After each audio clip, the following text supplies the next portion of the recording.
चुगली, गाली, अपशब्द, निंदा सुनने में लगे रहते हैं। मतलब चोटे को अंदर प्रवेश करने दे रहे हैं। चोर अंदर जा रहा है, चोर अंदर प्रवेश कर रहा है।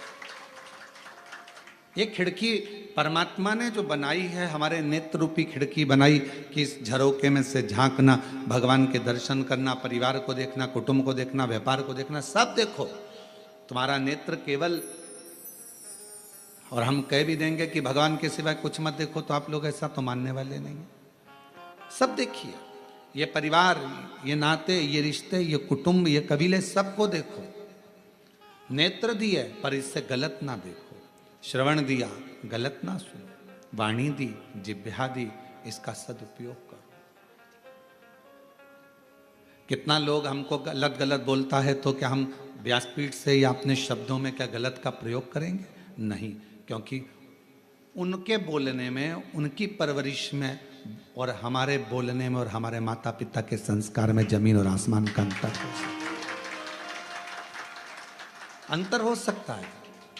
जिस पिता ने चने का ठेला लगाकर अपनी औलाद को पाला हो, जिस माँ ने साड़ी में फाल लगाकर दूसरे के घर काम कर कर भोजन बनाकर पाला हो, वो माँ और वो बाप अपने बच्चे को कभी गलत संस्कार नहीं दे सकता, गलत विचार नहीं दे सकता, गलत बोलना नहीं सकता।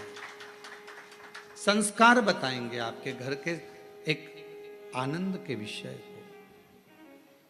आप श्रेष्ठता का जीवन तो जियो। श्रवण आपकी भगवान ने जो खिड़की दी है, इस कान का प्रयोग कथा में, सत्संग में, या अपने परिवार के अच्छे शब्दों को सुनने में लगाओ। क्यों अपना समय अपन व्यर्थ निंदा को दें?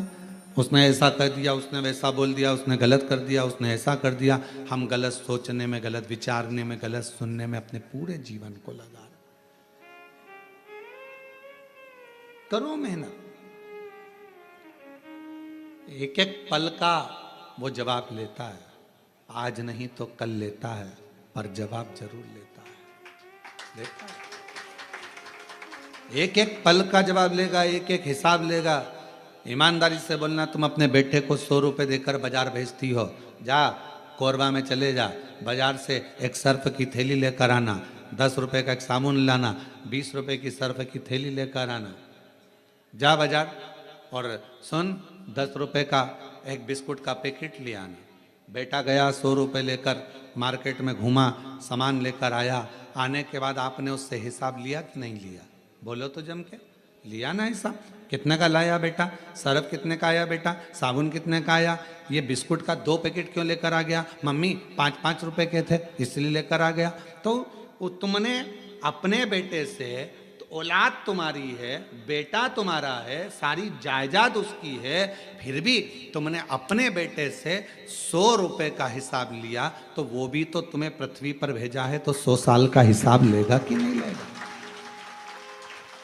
वो भी हिसाब लेगा कि मैंने तुझे इतना दिया था, तूने कितना लगाया, तूने क्या करा, सत्कर्म कितना करा, भजन कितना करा, अच्छा कर्म कितना करा, पुण्य कर्म कितना करा। केवल कमाया कमाया कमाया, जोड़ा जोड़ा, और आखिरी में केवल भोगा ही भोगा। इतना भोगा कि आखिरी में भगवान के सामने रो रो कर, गिड़गिड़ा कर कहता रहा कि मुझे अब माफ कर दो, अब नहीं भोगा जाता।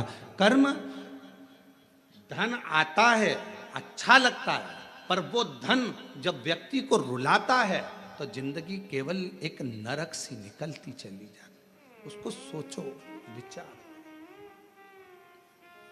कर्म श्रेष्ठ करिएगा, अच्छे कर्म की ओर बढ़िएगा,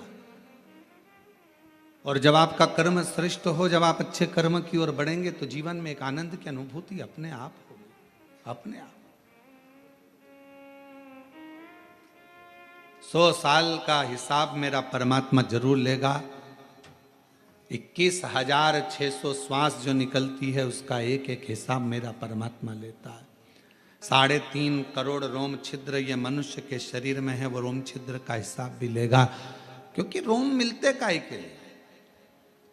कभी विचार करा कि मनुष्य के शरीर में इतने ये रोम, बारीक बारीक इतने रोम छिद्र होते हैं, ये क्यों मिलते हैं, किस लिए मिलते हैं, क्यों देता है परमात्मा?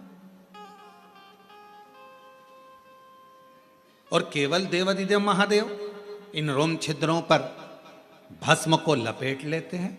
कभी विचार करिए आप, कभी अकेले में सोचिए कि इतने रोम छिद्र मेरे शरीर में हैं, हाथों में हैं, मेरे शरीर पर इतने रोम छिद्र हैं, ये भगवान ने क्यों दिए? और क्यों मेरे शंकर भगवान ने शमशान की भस्म को इन रोम छिद्रों पर धारण कर लिया? किस लिए?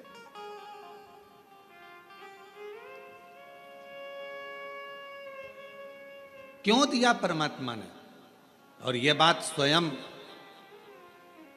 हमारे शास्त्र वर्णन करते हैं कि भगवान के रोम छिद्र से दुर्वा, तिल, ये सब उत्पन्न होते हैं। तो हमारे रोम छिद्र परमात्मा ने इतने क्यों दिए? और क्यों भगवान ने शमशान की भस्म को अपने तन पर धारण करा? तो शिव महापुराण में वायव्य संहिता के अंतर्गत वर्णन आता है कि भगवान शंकर से पूछा, देवताओं ने निवेदन करा, स्वयं पूछा गया तुमरुका जी ने कि ये रोम छिद्र किस लिए हैं? तो कहा, एक एक रोम छिद्र 3.5 करोड़ रोम छिद्र मनुष्य के शरीर में केवल भगवान की भक्ति करने के लिए। मान लो आपके मुख से, आपके श्रवण से, आपके देखने से, आपके बोलने से, अगर मान लो कभी जिंदगी में मान लो कि तुम्हारे मुख से, श्रवण से, देखने से कोई अच्छा कर्म नहीं हो पाया, और मान लो आप कभी किसी तीर्थ से निकल कर जा रहे थे और उस तीर्थ में भी अगर आपके शरीर का एक रोमा भी गिर गया तो वो तीर्थ में गिरने पर भी वो रोम छिद्र पे पड़ा हुआ रोमा भी आपकी जिंदगी को संवार देता है। 3.5 करोड़ रोम छिद्र भगवत भजन के लिए है। 3.5 करोड़ रोम छिद्र का ये शरीर भगवान की अविरल भक्ति के लिए है। कर्म करो, मेहनत करो, परिश्रम करो, परिवार को संभालो, नाते रिश्तों को संभालो, कुटुंब कबीले में रहो, सब कुछ करो। और ऐसा नहीं है कि तुम कमाओगे तो तुमको झूठ नहीं बोलना पड़ेगा, झूठ भी बोलना पड़ेगा तुम्हें। हम अगर बोल भी देंगे कि कमाने में झूठ मत बोलो तो ये हो नहीं सकता। आपको कमाना है, झूठ बोलना पड़ेगा। आपको बच्चों का पेट भरना है, थोड़ा झूठ बोलना पड़ेगा। आपको पत्नी, परिवार, घर गृहस्थी देखना है तो थोड़ा झूठ बोलना पड़ेगा। आपको उस झूठ को बोलना पड़ेगा। हम कह भी देंगे कि मत बोलो तो आप ऐसा नहीं है कि नहीं मानेंगे।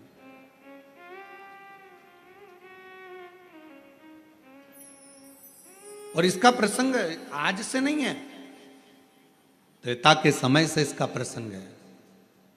जिस समय पर श्री हनुमान जी महाराज लंका को जलाकर अयोध्या में आ चुके थे, राम जी का राज्य स्थापित हो गया था, भगवान श्री राम अवध के राजा बन गए थे।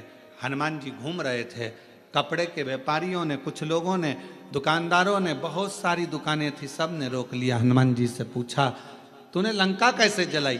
तुमने लंका कैसे जलाई? हनुमान जी ने कहा, मेरी पूंछ में कपड़ा बांधा, तेल डाला, आग लगाई, अंदर घुसा, जला दी। तो क्या जलाई कैसे? रोज एक ही बात पूछते, तूने लंका कैसे जलाई, कैसे जलाई? तूने कहा, आज लगाओ कपड़ा, डालो तेल, लगाओ आग, मैं जला के बताता हूं। उनने कपड़ा बांधा, तेल डाला, आग लगाई और वो सबकी दुकानों में घुस गए, सब स्वाहा। सारे व्यापारी भगवान राम जी के पास गए, हमारी दुकानों में आग लगा दी हनुमान जी ने। हनुमान जी को बुलाया गया, तुमने लंका में आग लगाई तो यहाँ क्यों लगाई? तो कहा, सब पूछते थे लंका कैसे जलाई, कैसे जलाई? तो कहा, लंका में जलाना था तो यहाँ क्यों जलाया? तो कहा, ये लंका से कम है क्या? 1 रुपए की चीज 10 रुपए में बेचते हैं, ये भी तो लंका है, लगा दिया।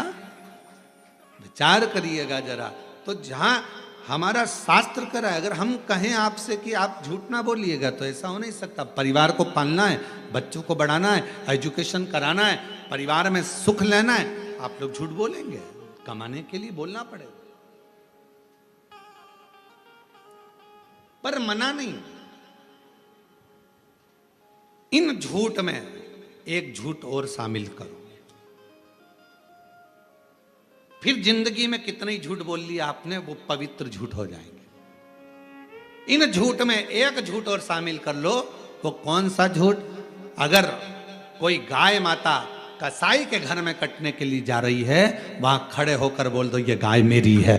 वो झूठ आपके सारे झूठ को कल्याण कर।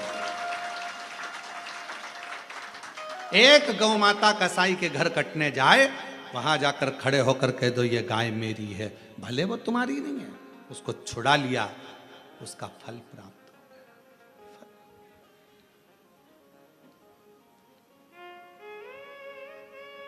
सारे झूठों पर वो झूठ आपकी पवित्रता का धारण करा देगा। पवित्रता।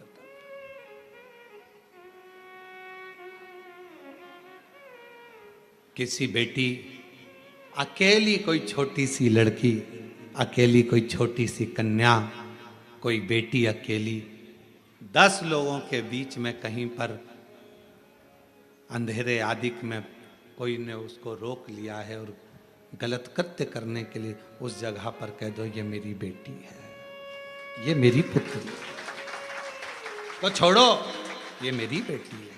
उसके लिए थोड़ा सा संघर्ष कर, संघर्ष।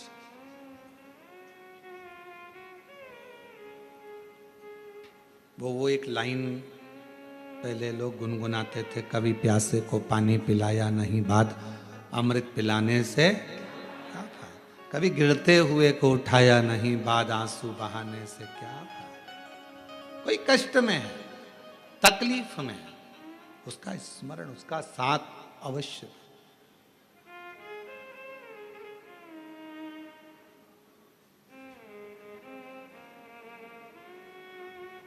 और जब आप किसी का बुरा करने में कभी शामिल ना हो, बुराई में, निंदा में, चुगली में, अपशब्द में, कभी आप उसमें शामिल ना हो, कभी शामिल।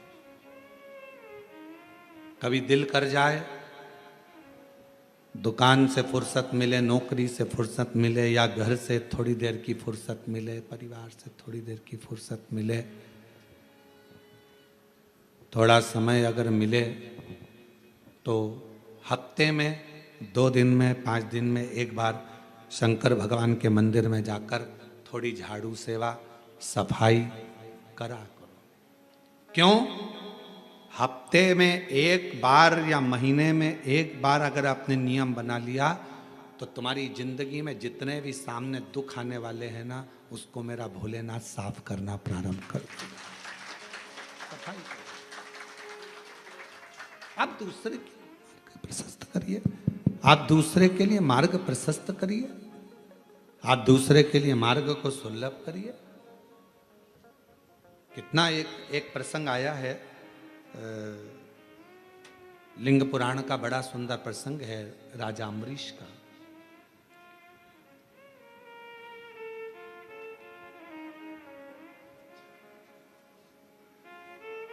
एक राजा अम्बरीश हुए, बड़े अच्छे थे, धर्मात्मा थे, पुण्यात्मा थे, भक्ति में डूबने वाले थे, भजन में डूबने वाले थे, स्मरण करने वाले थे। उनकी एक लड़की थी जिसका नाम था श्रीमती। क्या नाम है? श्रीमती। हमारे यहां पूरे भारत की भूमि पर यह शब्द, श्रीमती शब्द, आया भी राजा अम्बरीश की बेटी से ही है।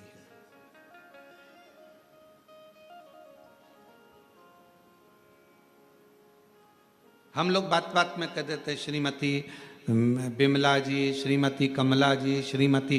श्रीमती शब्द का मतलब क्या है?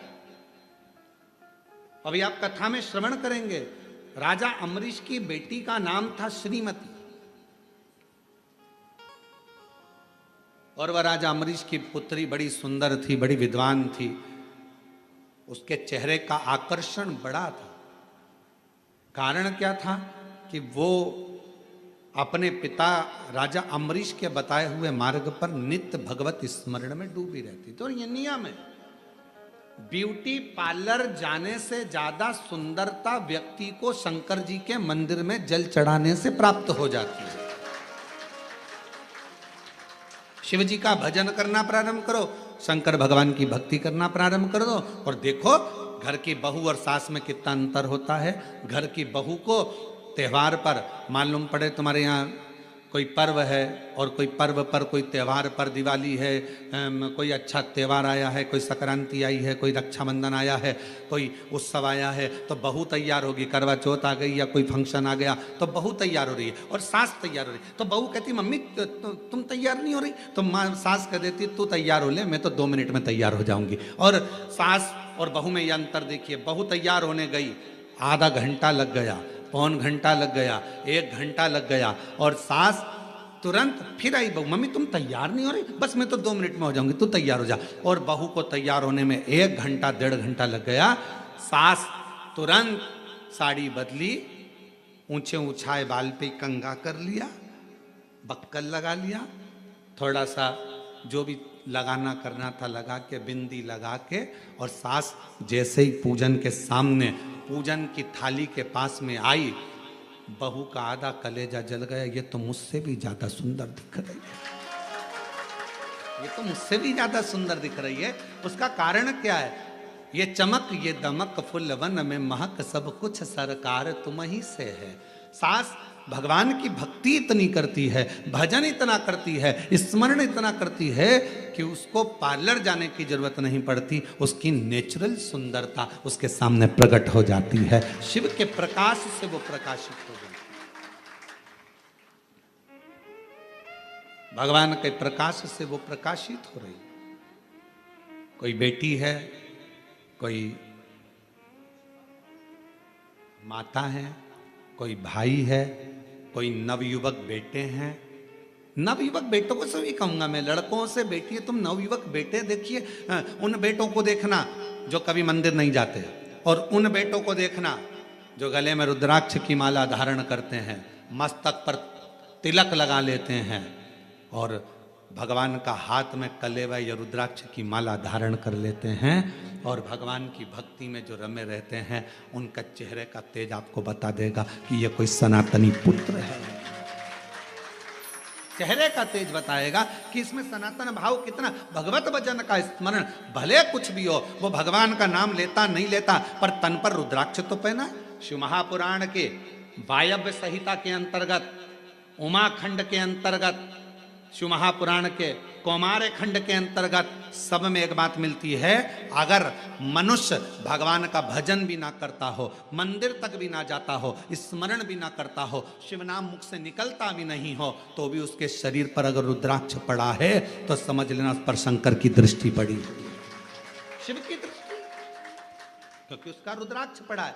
अगर कोई मनुष्य भगवत नाम ना लेता हो, मंदिर भी ना जाता हो, भजन भी ना करता हो, और अगर मस्तक पर त्रिपुंड धारण करता है या रुद्राक्ष धारण करता है, तो वो शिव का ही पुत्र कहलाता है। ये शिव महापुराण की कथा का, ये भगवान शंकर का चरित्र करता। अब जरा विचार करिए, कोई कोई कहते हैं अरे बताओ, कई लोग माताओं से कह देते हैं बताओ इसको देखो जरा, हाथ में रुद्राक्ष की माला पहन ली, रुद्राक्ष गले में पहन लिया, सिर पे तिलक लगा लिया, अपने आप को सावित्री समझ रही है, और मालूम पड़े मन में तो भगवान बिल्कुल भी नहीं है। कई लोग दिन भर व्हाट्सएप पर कमेंट्स भी करते हैं एक दूसरे को, बताओ इसको देखो, ये भगवान का। छोटे से बच्चा कंधे पर कावड़ लेकर जा रहा है तो लोग कमेंट्स कर देते, और कमेंट्स करने वाले कोई दूसरे नहीं होते, अपने ही होते हैं। छोटा सा बच्चा कावड़ लेकर चला तो लोग कह देंगे बताओ ये बनेगा क्या, ये ऐसा करेगा क्या, ये वैसा करेगा क्या। अरे उस बच्चे को धन्यवाद दो, तुम्हारी औलाद से अच्छा है, कम से कम सनातन धर्म की ध्वजा को तो आगे लेकर चल रहा है। जिनका बाप दिन भर बैठकर मोबाइल पर कमेंट्स करता है, गलत गलत विचार लिखता है, तो उसकी औलाद भी ऐसी ही पैदा होती है। कम से कम एक सनातनी कंधे पर कावड़ लेकर, एक सनातनी कंधे पर कावड़ धारण कर कर, एक छोटा सा बच्चा कंधे पर कावड़ धारण कर कर चल तो रहा है, और दुनिया के लोग उसको कह रहे ये कोई डॉक्टर बनेगा, ये इंजीनियर बनेगा। अरे भारत की भूमि का गौरव रहा है, अंतरिक्ष पर पहुंचने वाला भी एक सनातनी अपने मस्तक पर तिलक धारण कर कर जाता है। ये भारत का गौरव रहा है, और लोग कहते हैं क्या ये बनेंगे। महाराज शिव शिव है, शंकर शंकर है।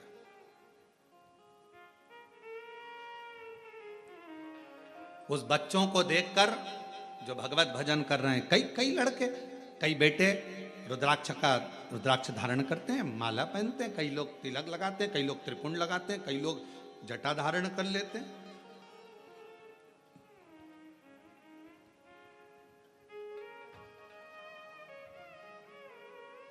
आजकल बड़ा अभी अभी बीच में बाजार में जटाएं भी मिलने लगी है, लोग सिर में जटा धारण करते हैं, तो लोग उस पर भी बताओ इसने जटा धारण कर ली। अरे अच्छा है, जटा धारण करी, दारू की बोतल तो धारण नहीं करी। अच्छा करा है ना उसने, गलत तो नहीं करा। त्रिपुंड लगाया, गलत तो नहीं करा। भगवा वस्त्र धारण करे, गलत तो नहीं करा। प्रेरणा ही दे रहा है ना वो लड़का। अगर कोई बेटी अपने भगवा वस्त्र धारण करती है, मस्तक पर तिलक लगा लेती है, चंदन धारण कर ली, तो उसने गलत क्या करा? कोई गलत तो नहीं करा। केवल पांव खींचना, केवल गलत शब्द कहना, केवल अपशब्द कहना। और मेरा बेटा बेटियों से निवेदन है, आपको कॉलेज से फुर्सत नहीं मिलती, आपको स्कूल से फुर्सत नहीं मिलती, आपको सर्विस से फुर्सत नहीं मिलती, आपको नौकरी से फुर्सत नहीं मिलती, टेंशन मत लो।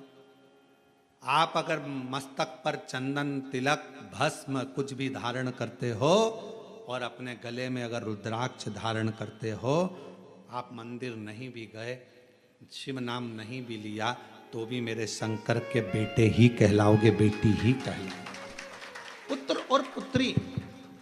पुत्र और पुत्री ही कहलाओगे। आप शिव के बेटे ही कहलाओगे, शिव की दृष्टि रहेगी।